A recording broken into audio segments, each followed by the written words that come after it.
A Saturday qualifying session and going into the unknown of the Losail Circuit in Qatar, just outside of Doha. Who would come up trumps? Would Mercedes flourish once again despite scrutiny over that rear wing, or would Max Verstappen and co be able to stick that Red Bull on pole? All eyes were on the front two as the championship battle continues to boil down to these last few races, and here at GPFans we're going to break down everything that took place at qualifying this Saturday. Before we go any further, just a reminder, hit the subscribe button down below as always to stay up to date with everything that we do here at GPFans, and get onto Twitter and Instagram at GPFansGlobal to follow our live updates throughout the sessions. They're also available on gpfans.com. But now let's get into all of the headlines from Saturday. Lewis Hamilton took pole in Saturday's qualifying session in Qatar for the first time in 9 races, going almost half a second faster than his title rival Max Verstappen under the lights of Qatar's Losail Circuit. The British driver hadn't impressed on Friday's practice session, struggling in FP1 and FP2 on Formula One's first visit to the circuit, and some had expected to see his teammate Valtteri Bottas leading the field come the end of Saturday's action. But after a marked improvement in Saturday's free practice session, Hamilton took the progress made into qualifying to blow away the competition across all 3 qualifying sessions. Max Verstappen lines up alongside him on the front row of the grid as the 2 championship battlers face another once again in a race for the first corner, with all eyes on turn 1 to see who will come out of the opening corner in the lead on a circuit that lacks overtaking opportunities. Now, the last time these two lined up with Hamilton on top of the grid and Max alongside him was back in Spain, a race to the first corner that was won by the Red Bull. But with the improvements to the Mercedes' top speed in recent races, Toto Wolff and his team will feel confident of taking the drag race down the long straight into that opening turn.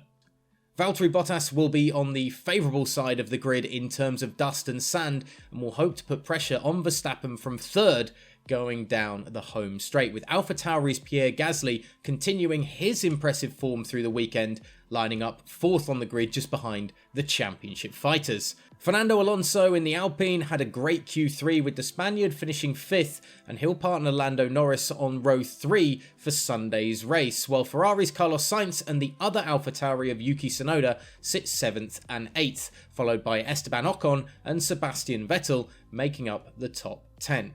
The biggest surprises of qualifying came in Q2, as Sergio Perez and the other Red Bulls struggled to stay competitive, even wasting a set of soft tyres trying to make Q3, but his efforts could only land him 11th on the grid, with Charles Leclerc in the Ferrari also struggling, knocked out in Q2 and finishing 13th in the running order, although some solace will be taken from the Scuderia, as McLaren's Danny Ricciardo could only finish Q2 in 14th, as the battle for 3rd in the Constructors' Championship reaches its potential climax. Speaking after qualifying, Hamilton admitted it had taken a long night on Friday to get the car in the position that Mercedes and he could put it in for Saturday evening. Yesterday was a really difficult day for me actually, assessed Hamilton after qualifying. I wasn't feeling too well with stomachache, so I really struggled throughout practice, and I was just off yesterday.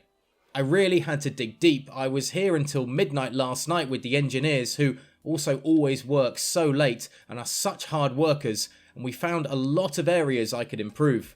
We made some changes for P3 and it seemed to work, but of course you've got to try and carry that through into qualifying. I'm so grateful for the timings that they put us out on track.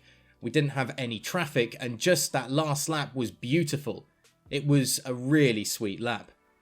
Being that it's such a fast circuit, I don't think from the little bit of experience we've had through practice, it's not the easiest of circuits to follow, but it's also not massively degrading on the tyres, he explained, speaking about strategy going into Sunday's race.